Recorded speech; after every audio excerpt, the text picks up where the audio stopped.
Good evening, everybody. Can everybody hear me okay? Yes, I can. All right, wonderful. So it's good to see you all. See you in the relative sense, because I can't see any of you. Um, but it's good to have you all here for class today. And do we have any questions before we start? Is everyone all right? All right, good. So today we're doing a flow for the hips. Very popular sequence of mine. Last couple of weeks, if you were here, I know many of you weren't, but I think a few of you were. We did some challenging sequences. The week before last, we did my clock sequence, which is challenging, and then we did double trouble, which is even more challenging, I think it can be anyway. So this week and next week, I want to do some easy, just kind of straightforward yin classes. So for anyone newer or anyone who hasn't been in a minute, here are the props I recommend for you.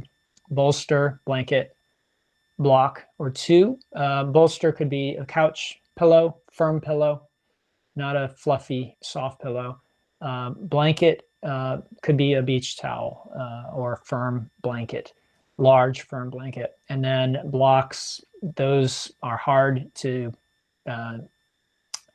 uh, substitute at home, but maybe a stack of books. I've seen people use like a ream of paper also. So, you can get creative.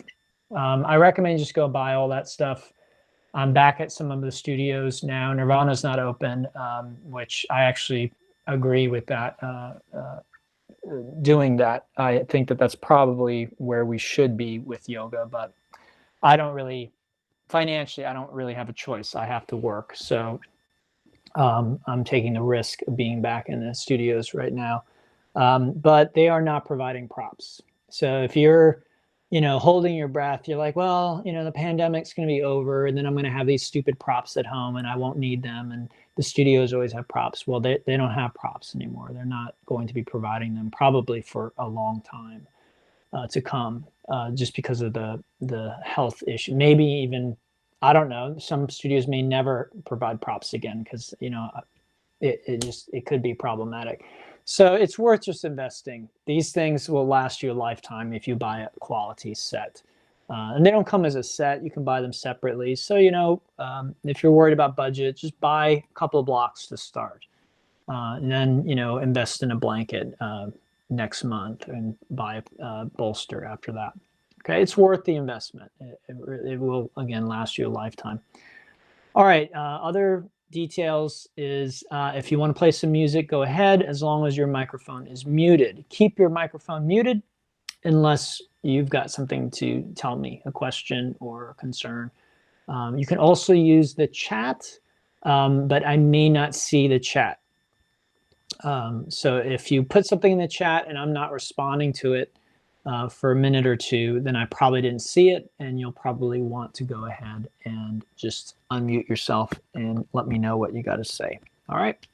Okay, let's get started with our class. Right leg straight, left foot to the inside of the thigh. This is called half butterfly pose. Okay, so I come forward and down. I can use the props to support my body under my head, forearms, knee. I could also prop myself up on a folded blanket, bolster, or a block to push me forward a little more aggressively.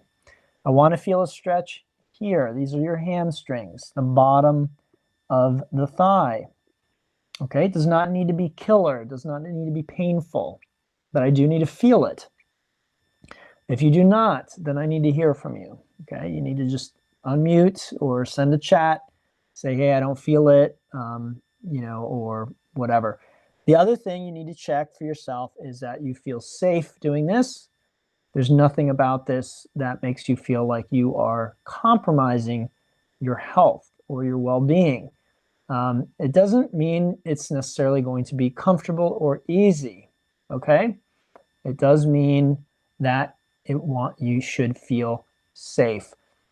Are there instances where you may wonder or not be sure if you're safe or not? Yes, absolutely, that can happen. Okay, and that's okay. It is, you could say, I'll put it to you this way, all life is a constant calculation of risk and reward benefits. All of life. When you get up in the morning and you decide to get out of bed, you're actually there's some risk in getting out of bed. Of course, there can be risk in staying in bed as well. So we're constantly making these we don't realize that's what we're doing. For instance, when you get in your car to drive to the grocery store, you probably don't think much about it. You probably don't think, I'm taking my life into my hands. Well, you actually are. I'd say throughout your day, that's probably the most risky thing that you do, including getting coronavirus, by the way. So you probably have a much greater chance of dying in your automobile, driving wherever it is that you're going, than you are of dying of coronavirus. Okay? So we're terrified of coronavirus right now. No one wants to get it. I get it. I don't want to get it either. I'm not trying to get it. But every time you pop in your car for a little drive, someplace, you're probably at much higher risk of ending your life or of being permanently damaged or maimed in some way. Driving a car is generally dangerous, okay?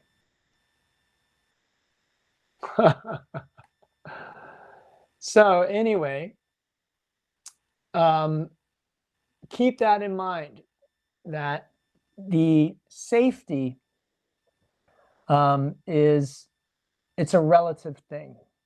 It's not like a thing that we can ever have and possess. And I say that because I often hear yoga teachers talking as though there is a black and white line that we cross. And here's the safe postures and the safe way to do things, the right way. And then here is the wrong way, the dangerous way. These are the bad postures. This is the bad, dangerous styles of yoga, whatever it is. That is not my experience. Okay? That has not been my experience. That is not what I believe to be true. So this is a fairly innocuous posture. Most people are going to find that it is not dangerous. They feel fine doing it. But there's always an exception to every rule. Okay? So again, you need to decide, does this make sense for you? Is there something wrong or off? Now, at the other end of the spectrum, it may not be enough. You might be here and you're folding over and you're not really feeling a stretch. Well, then again, I need to hear from you, because there are many other ways that we can modify this to add intensity if you need it. Okay? So again, those two instances are two very important examples of where the teacher and the student need to communicate with one another. You could think of yoga really as a collaborative effort. And it's usually most effective when the collaboration is between a teacher, the student, and a spiritual community. Okay, so those three get together to try and better themselves, or you could say to reach their full potential. Let's switch sides. So I am comfortable describing yoga in that way. Okay, what is yoga about? Because many things are called yoga, right? If you've been around in the yoga community for a while, you've probably seen people chanting, and they call that yoga. You see people meditating, and they call it yoga. You see people breathing, and they're calling it yoga. You see people exercising, and they're calling it yoga. If you're in India, you could go to a lecture by a Swami, and they will call it yoga. What is all this stuff? You could read a book, and it could be called yoga. Reading a scripture is a type of yoga practice. So what in the world do all of these things have in common? Well, one way of describing it's not the only way. One way of thinking, what does all this stuff have in common? What is it all trying to do? It is trying to tap into your best self. your greatest potential as a being. And for most of us, we are way below capacity. What we think the human being is capable of, what we imagine ourselves to be, is way, way, way too small and limited. We are way below capacity. And so what yoga is trying to do for us is to get us to have a new vision, a new experience of ourselves, and we begin to see how unlimited we actually are. Now, our bodies, our minds are in one sense limited. That's part of the excitement of being a human being, is being limited. And I know that might not sound exciting, but for what I'm going to call spirit, it is exciting. Because spirit is inherently unlimited. It has no limits. And so when you have no limits, limitation is exciting. Okay? If you were unlimited, everything was unlimited, everything was yourself, it's kind of boring. It's kind of boring. Everything is always the same. Everything is eternal. Everything is you. It's boring. And so for you, what's exciting is limitation, change, time, death. Oh my God, death is so exciting because I am deathless. What would it be like to die? What would it be like to end, to stop? We're terrified of it because we think that this is all that there is. When we realize our true potential, when we realize this other aspect of ourselves, we stop seeing it that way. All of a sudden, all of life, including death, becomes an adventure. It becomes intriguing, interesting. In fact, if I remember correctly, Socrates, he was sentenced to death. I consider Socrates an enlightened being, as do many others. And he was sentenced to death by drinking hemlock, and which is how they would kill people. And he was sentenced to death because he was essentially a troublemaker. Same reason why Jesus was sentenced to death. This is what we do in the West. In the East, they make these people into saints and build statues to them. And in the West, what we have tended to do is execute enlightened beings. So Jesus, Socrates, troublemakers, they're questioning things, put them to death, execute them. Now, what I was taught in philosophy class is that they never expected Socrates to actually die, because back then they would sentence the troublemakers to death, and usually the troublemakers would just leave town. They didn't even lock the cells. They would put them in jail, and they could just walk right out. So I believe this is in Plato's writings. Plato's sort of documented Socrates' life, and some of his students came to get him, Socrates, and said, "Hey, let's get out of here." And he said, "No, I'm going to die." And if I remember correctly, one of the things he says is, "I've seen all that life is, all that life has to offer, and it's been great, but now I want to see what death is like. I'm curious about death." This is spirit. This is someone who understands spirit, who is identified with spirit. I know life. I know all this stuff. I've done this. What's on the other side of that thing that we call death? I want to know about that. And he has no fear that he is going to disappear. Yes, the body that we call Socrates will die. But what Socrates is really, which is the same thing that you are really, is eternal. It is deathless. And it wants to have the experience of dying. It's interested in that. It's curious about that. All right, let's unwind and let's come back onto our back. Let's just relax. For anyone newer to my teaching, my classes, this is very much the way that I teach live. You might have started taking my class during the pandemic when I'm streaming stuff, and I really made things kind of basic, but I'm back in the studios teaching a lot more. So I'm probably going to revert back to how I more naturally teach. Some people like it, some people don't. If you don't like it, it's fine. It doesn't mean there's anything wrong with you, but it also doesn't mean that I'm wrong either. So it's just a way of teaching. It's a style of teaching. And again, it's up to you whether you get something from what I teach or not. Many people find that if they just relax, do the postures, and there's no quiz. I'm not going to ask you what did Socrates say before he died at the end of class. You might just find some of this stuff seeps in, and you might find that it can be very helpful at some stage or point. I don't talk about these things frivolously. It's not actually random, even though it might seem random. It is very much a part of my teaching and of walking a spiritual path. All right, let's bring our legs in, give them a little squeeze. We're going to shake it out with a little bit of movement. Okay.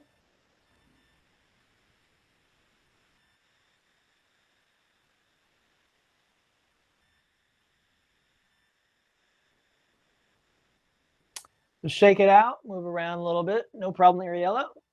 It's all good. And then let's hinge up. So hands under the hips, we extend the legs, lift the head and neck, take a deep breath, exhale, lower the legs to the ground, hover, inhale, pop the legs up, and exhale up to seated. Okay. This week I'm teaching this sequence a little differently than I might normally do it. So what I'd like to do here is called the frog pose. So we're going to come into this position, knees wide. Okay, and I can stay up on my hands and come down to my forearms. What I want to feel is a stretch in the inside of my thighs. Okay, inside of my thighs. Let me know if you do not feel that stretch, or if, again, this feels like it compromises your health in some way. My heels can be closer together. I can have them further apart. My feet can flex or point.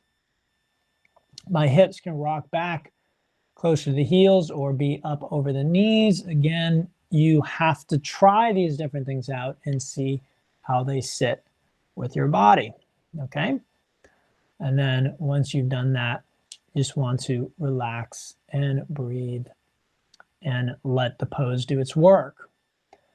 Now, again, the way that I teach is it's a conscious choice. I've taught Yin for probably a decade now, and I've taught meditation and yoga for over 2 decades. So I've been doing this a long time.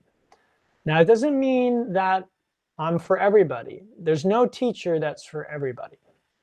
Neem Karoli Baba is a very famous teacher, and he's considered a saint in India. And he was, I don't even know if you call him a teacher. He was a guru. He was, and one of the interpretations of guru, his teachers. So anyway, he had many Western students back in the 60s, 70s. Krishna Das, who's pretty famous mantra kirtan performer. Jayutal, who's one of my teachers who I've studied with in person, also was a disciple or student of Neem Karoli Baba's. Krishna Das shares a story. Ram Das was another of his disciples.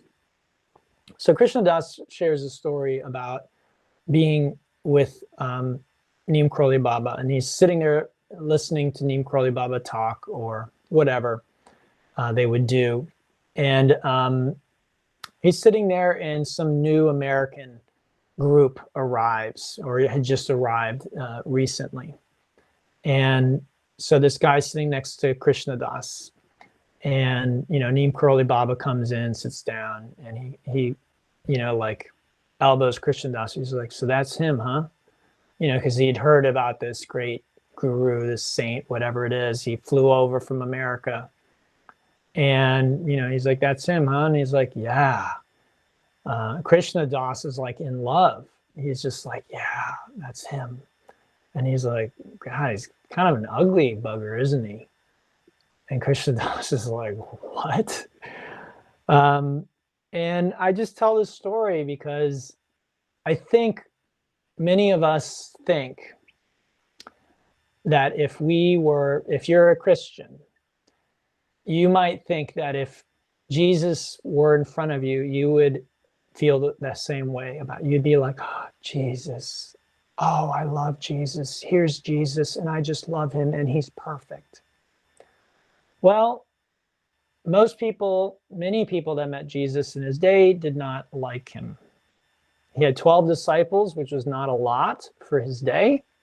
There were many teachers in his day who had many, many, many more students and disciples, many more followers.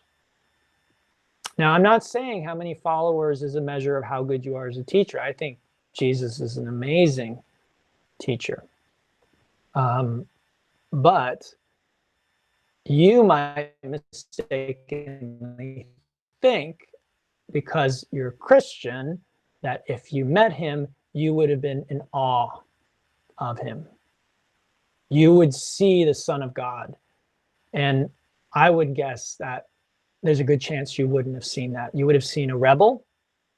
You might have seen a troublemaker, because that's how most people saw him.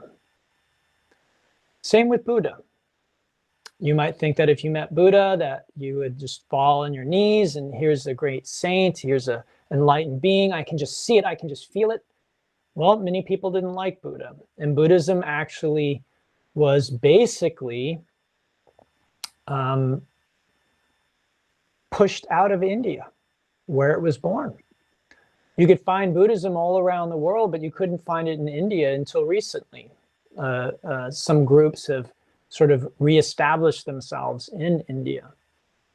But this culture, basically, one of its greatest teachers, it basically rejected his teaching. It took aspects of his teaching, integrated into the mainstream, and then basically pushed out this teaching, this very powerful spiritual teaching.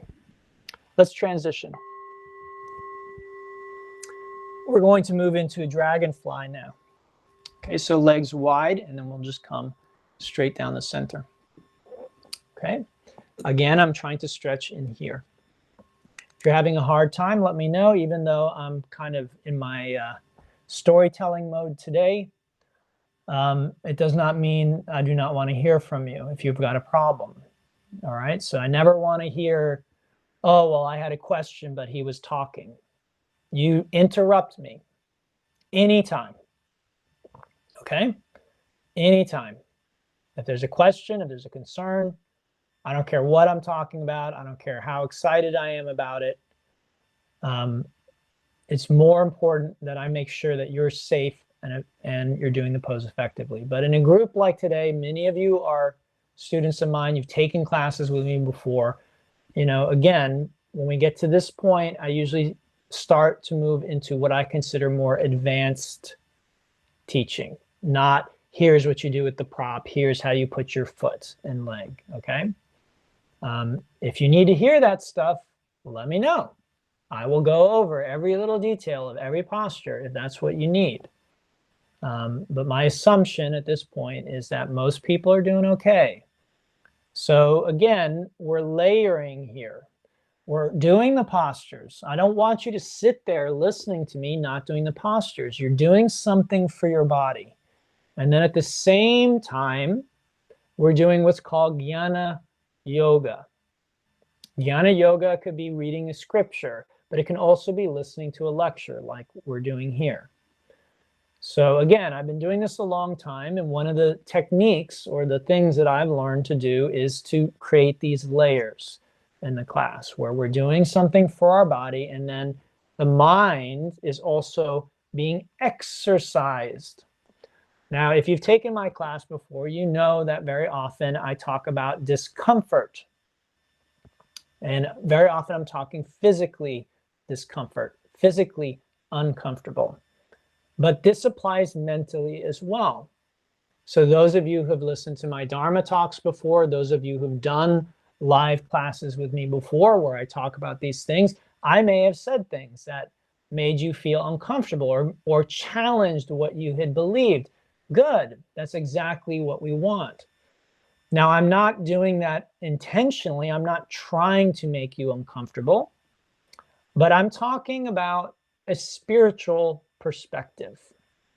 And a spiritual perspective is different than a conventional perspective. So if we're comfortable with the conventional view, then when we hear the spiritual view, we can have one of two reactions. If we are ready, there is a sort of aha.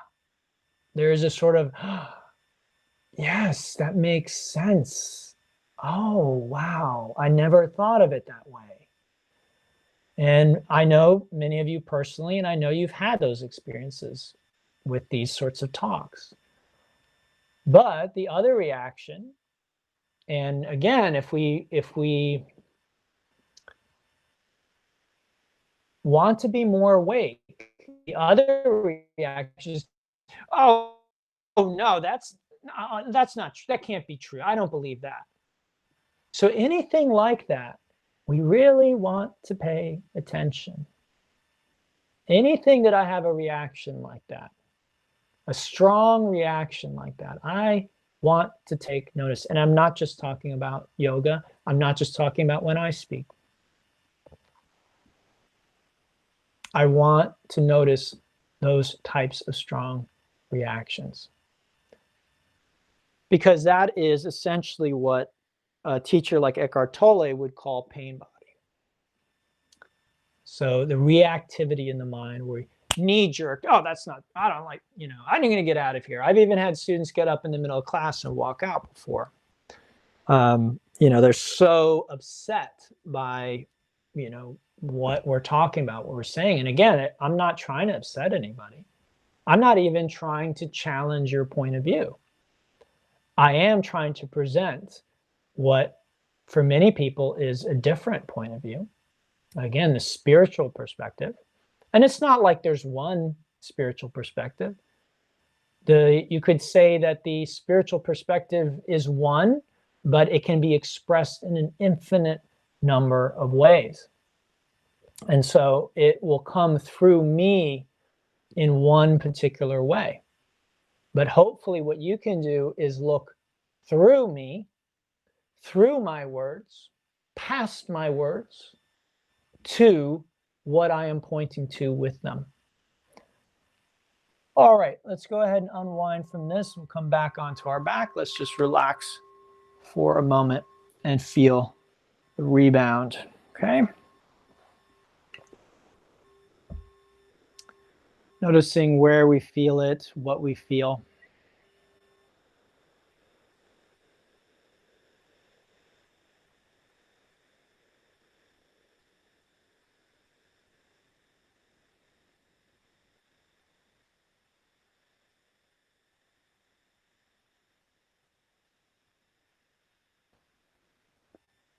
Good, let's bring the legs in. We'll give them a little squeeze.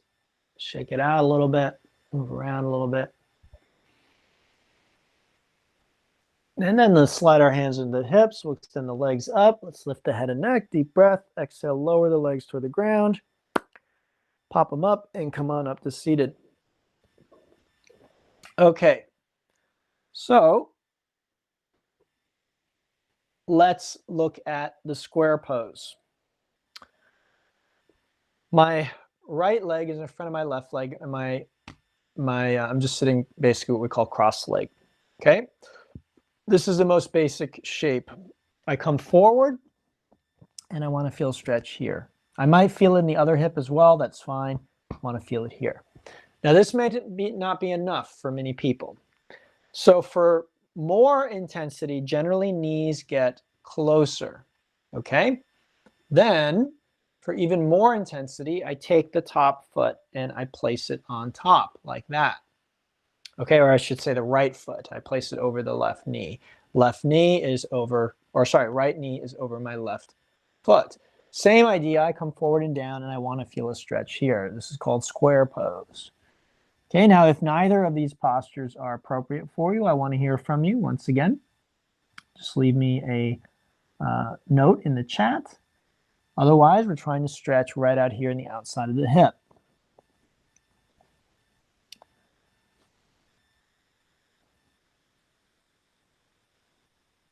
All right, so if we go back and we look again at Socrates, we look at Jesus, we look at what happened to Buddhism in India, we see that, you know, a lot of times, even in a country like India that tends to revere the enlightened, the saintly, the whatever you want to call it, we find that very often these versions of the truth, when they are so revolutionary, when they are so counter to the mainstream narrative that's coming from the culture's reaction, the reaction of the masses is very often to try and just shut it down, to stop it, to reject it, to kill the messenger, you know, whichever way they can do it.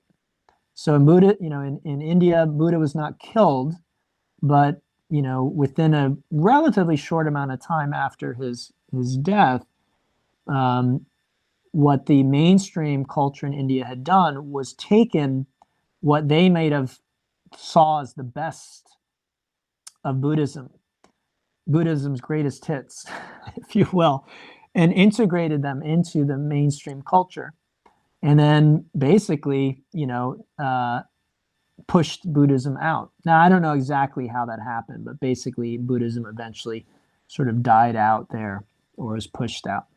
And the same is also true basically of Tantra, which to me is the highest form of yoga that was expressed in India. When we talk about yoga, we're really not talking about a single tradition most of the time. In India, this is usually expressed as Sanatana Dharma, the eternal way, the eternal teaching. And in India, oftentimes the teachings of, say, Jesus Christ is considered part of Sanatana Dharma.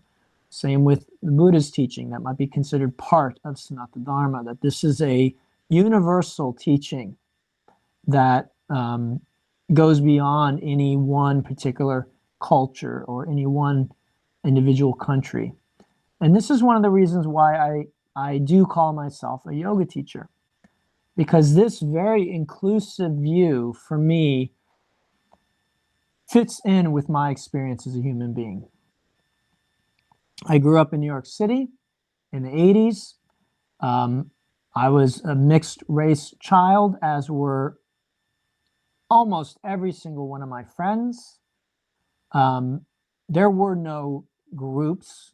We didn't have black and white. It was all mixed. Everyone was mixed. Everything was a half this, half that.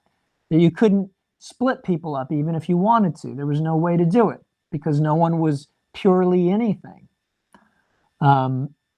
So, you know, you can imagine my reaction when I got out of New York and came down, like, say, to the South and other places where there are these views of these different groups and they're, you know, they have problems with one another.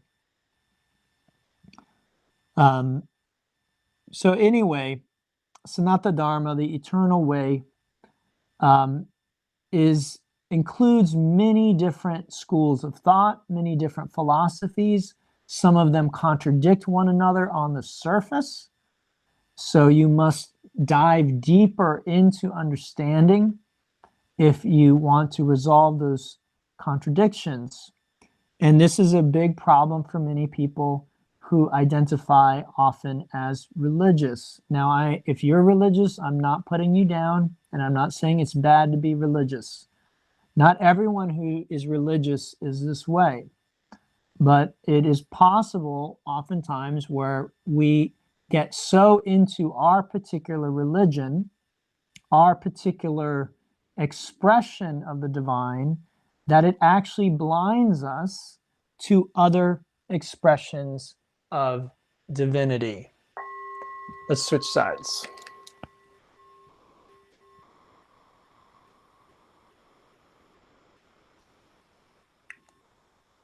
Okay, so I'm feeling it in the outside of my left hip.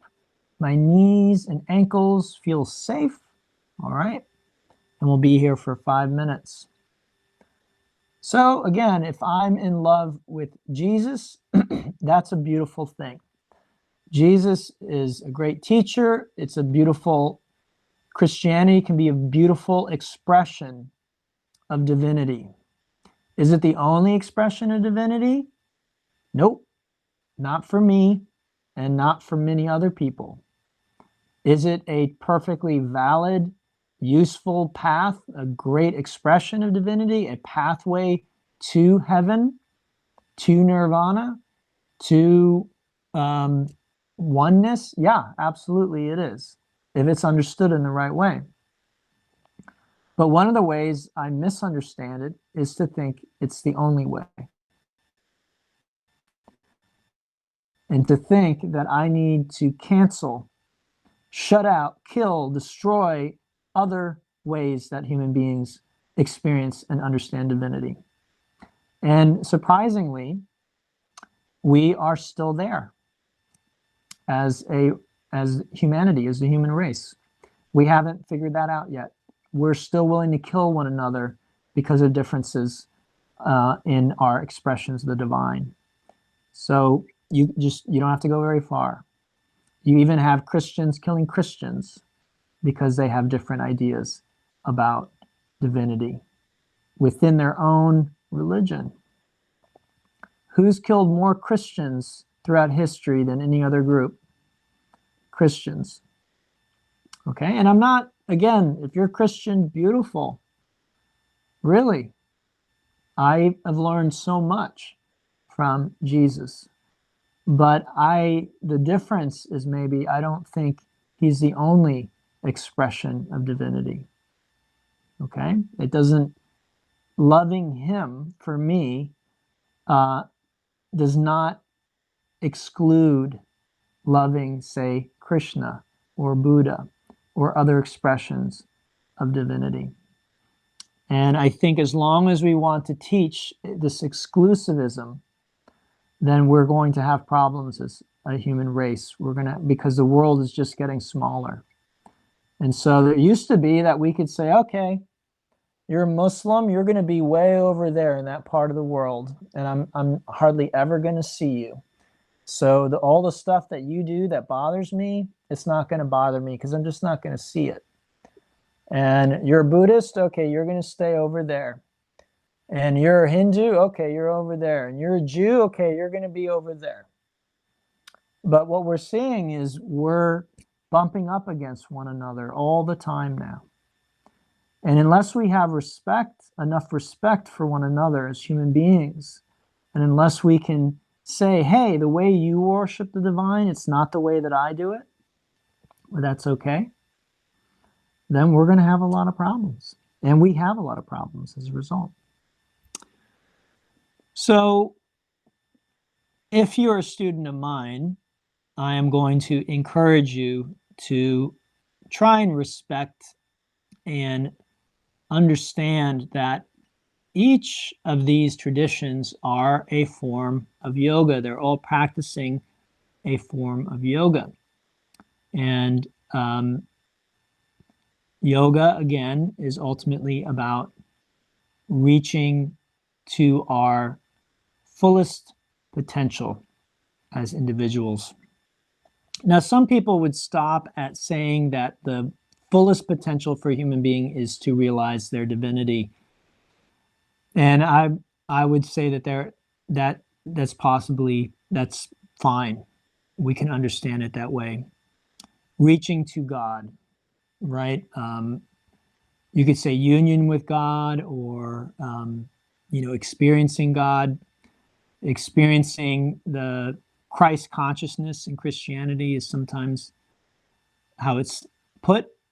In Buddhism, it would be nirvana. Nir means to blow out. So nirvana is sort of this experience of blowing out the separation consciousness, the idea that we are separate entities competing or fighting with one another for resources and things of that nature. All right, let's go ahead and rest before we move on. Just relax, feel the rebound. Again, in some classes, I'm going to talk more about anatomy, and some classes I'm going to talk more about props and things of that nature. And for whatever reason today, we're talking about this. I don't even know what the subject is. I try not to overthink these talks, and I like to assume that what is being spoken about is there's at least someone, if not the entire group, there's something that needs to be heard. I've sometimes been very surprised at what I end up speaking about in a class. And then I'm even more surprised at the end of the class when someone comes up to me and tells me that that's exactly what they needed to hear, or they thought I was talking to them individually. So again, it's not necessarily for everybody, but to some degree, the more that we feel maybe personally attacked or challenged, our point of view is being threatened. As a yogi, again, this is the way that we stretch ourselves on the mental plane. Yoga is not just about stretching physically. It is about stretching emotionally, mentally, as much, if not more, than the physical. All right, let's bring our legs in, give them a little squeeze, move around a little bit. Now, again, if you want to disagree, that's fine. Human beings always disagree. But recognize that you're disagreeing with someone who has thousands of hours of study in this topic, subject. So we disagree just because we don't like something. Doesn't necessarily mean we've actually studied. And many people don't know that necessarily. They just hear me, they think that I'm just some crazy yoga teacher. But my opinions don't come out of thin air. All right, let's hinge up to seated. Make our way up. And let's finish with a saddle pose. Actually, let's do cattail today. So then we don't have to deal with all the props. So let's take our left leg up, drop it over to the right side. And we're going to take the legs apart. The left leg can be straight or bent. Take the right leg back. Gonna reach back, grab hold of that foot, pull the heel in towards my buttocks, and what I'm looking for is a stretch in the front of my right thigh. Again, I want to hear from you if you do not feel that, okay? You can lay back, deepening the twist and the back bend. I'm going to do a different posture. You're welcome to join me if you want, but again, I'm not going to go over it because it's quite involved. So I'm going to do 10 minutes of full saddle, which is one of my favorite things in the world to do. And so I'm just going to treat myself to that while you do cattail pose. These are actually both hitting the same areas. So I'm stretching the front of my thighs, which is what you're doing. Again, I'm just doing it in a different way. Now, if you're new to Yin or you have trouble with this posture, I do not recommend you do 10 minutes of saddle, okay? You could hurt yourself doing 10 minutes of saddle pose. Saddle is a very challenging posture, but it's one of my favorite poses. I love it. And I very often can't get enough of it. So 10 minutes for me, I've done it before. I know it's safe. Again, for me, it's a no-brainer. I don't have to think about it twice. Okay, so we're here doing our pose, stretching our quads in cattail. You could also do a half saddle if you prefer that. Instead of 10 minutes of full saddle, you do half saddle, 5 minutes, half saddle, 5 minutes.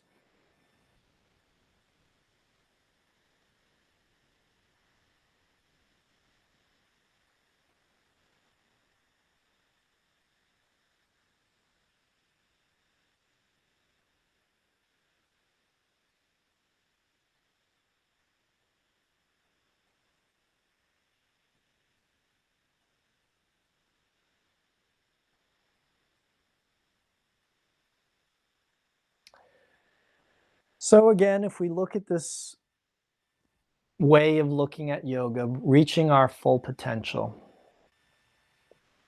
What is our fullest potential? Realizing that we are not separate. We are not separate from one another. We are not separate from what we call the divine or God.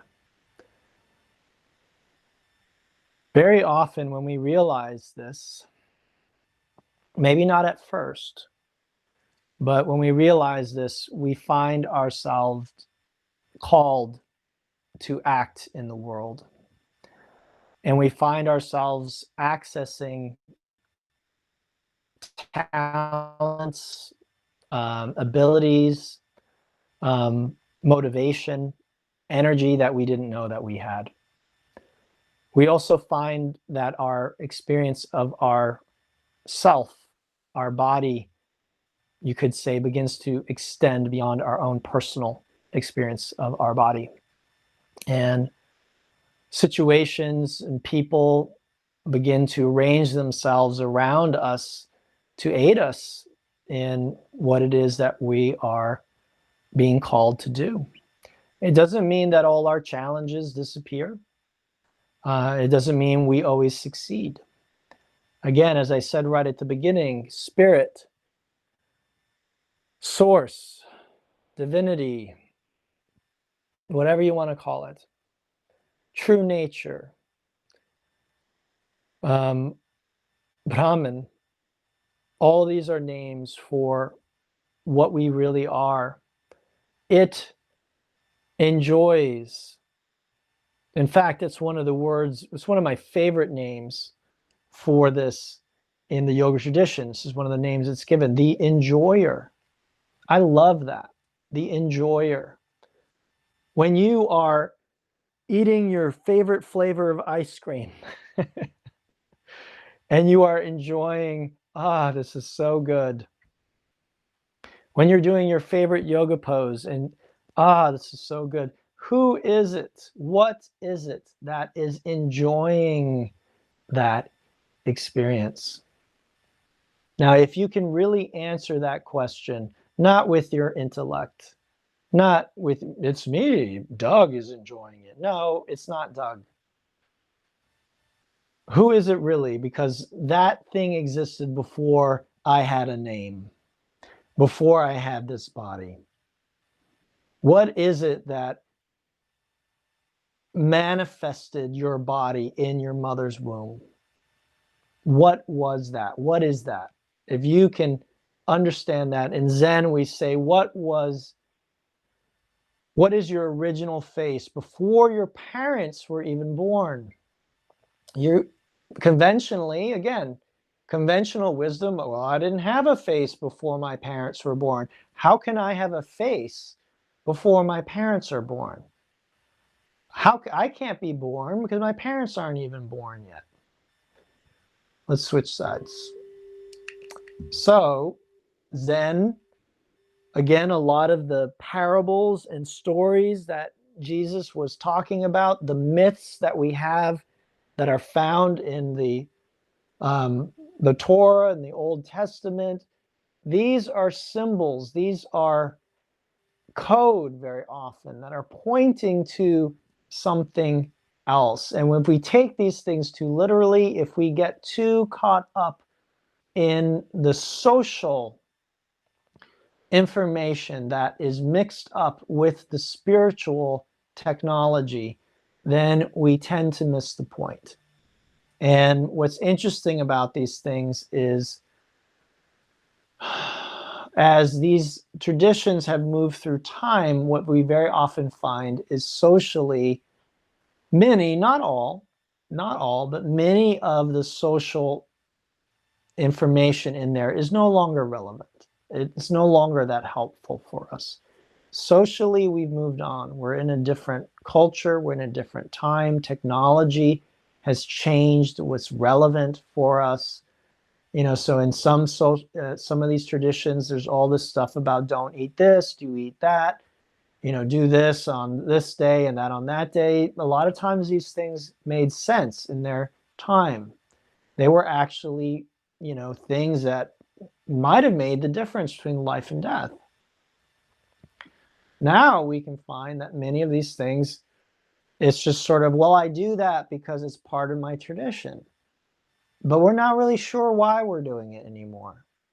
We're not really sure why we're fasting, why we're not eating this food and we are eating this food, or, you know, and again, in these traditions, there might be a story or a myth that's caught up with that.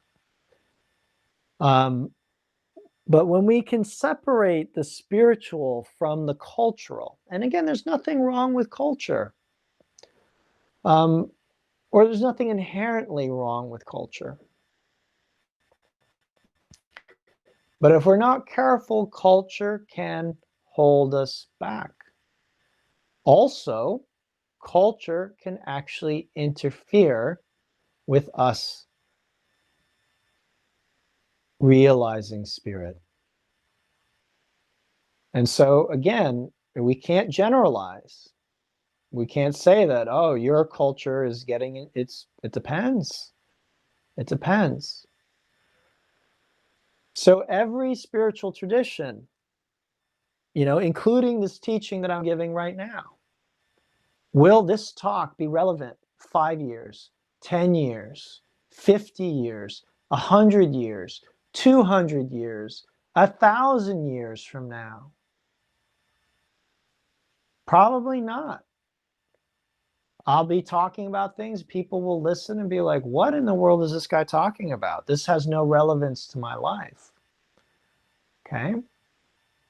So if you think about some of these spiritual traditions that we have, thousands of years old, and contained within them are spiritual truths, spiritual technology, stuff that can help us wake up.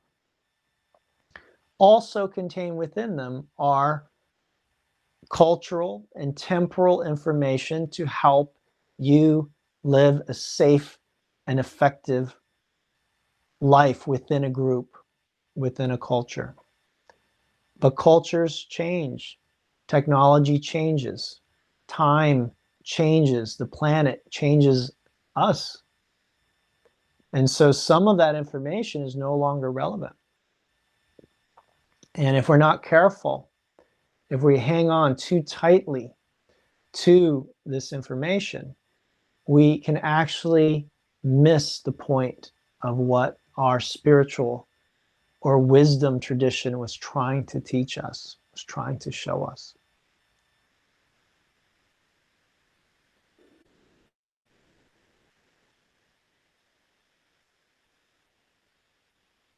Just a few more seconds here.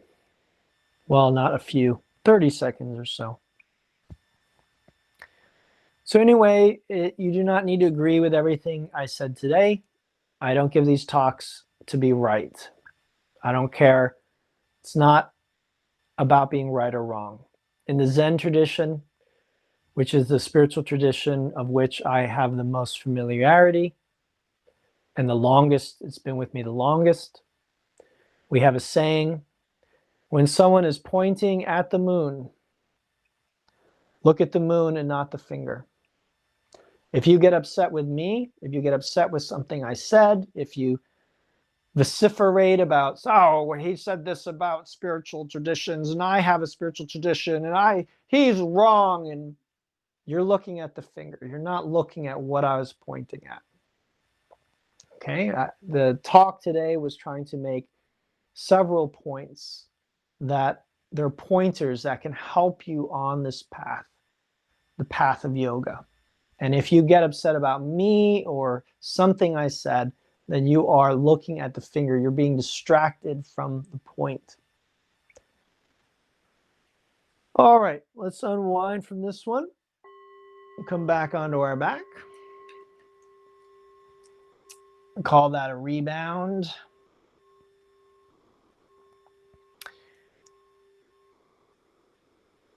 We relax and we just feel the sensations wherever they are in stillness for a few seconds at least.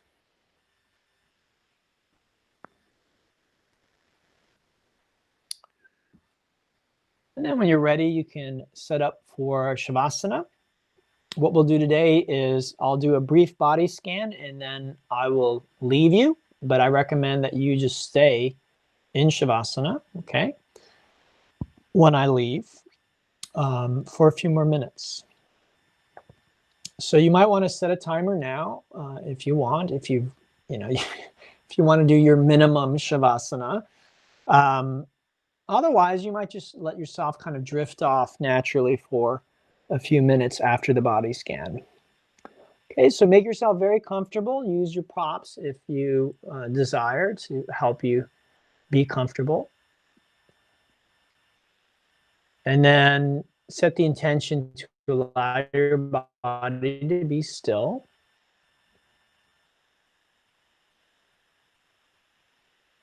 And to remain alert, at least through the body scan. Body scans have been studied. They work, they help us with relaxation, with stress, things of that nature. Of course, this will be a very short one, but I think even short ones are effective. Let's take a nice deep breath in. We're going to exhale with a sigh. Just let that breath all out. Let's do that again. Deep breath in, deep breath out. Good. Now we're just going to let the breath be natural, and let's bring our attention down to our toes.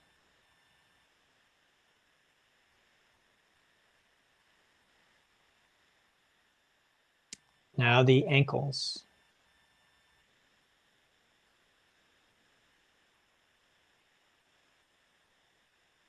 Knees.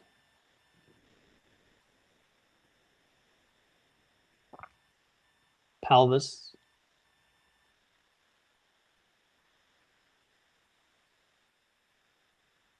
Abdomen.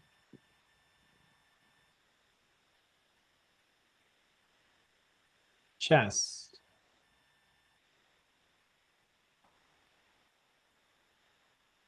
Throat.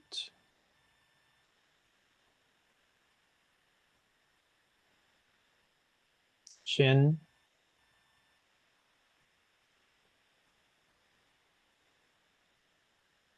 Face.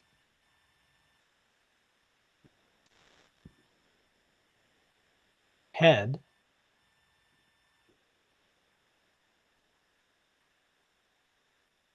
The back of your head.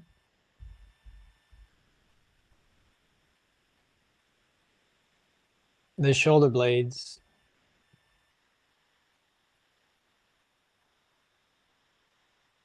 Your entire back.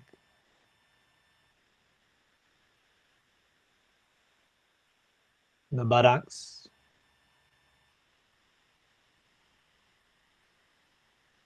Thighs. Calves.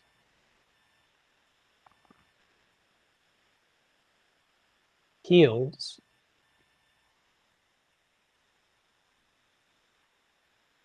And the soles of your feet.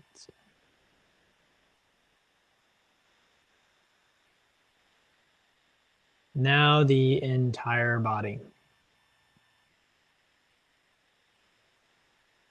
From the top of your head to the tips of your toes.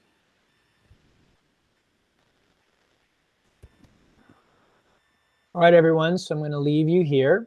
You don't need to say goodbye. Hopefully I'll see you next week. If you can, stop by for Vinyasa, which is at 4:45. And I've been changing things up lately. I've kind of been teaching Vinyasa in the same way for probably about a year or maybe a little bit longer than that. And I just felt like it was time for. So come on by, check it out if you get a chance. Hopefully you'll like the changes. Maybe you prefer the old way. But either way, I have to change every now and then. I just have to, I'm a tinkerer. I just have to experiment with things every now and then. I'm always looking for a better or more effective way of teaching. So if you can, join us for that. And if not, I'll hope to see you for Yin Yoga at this time. And if you want to do other practices with me, go check out my Patreon page, the Mahapatha Yoga Patreon page, as I post a lot of stuff on there. All right. Thank you. And I will hopefully see you next week. Namaste.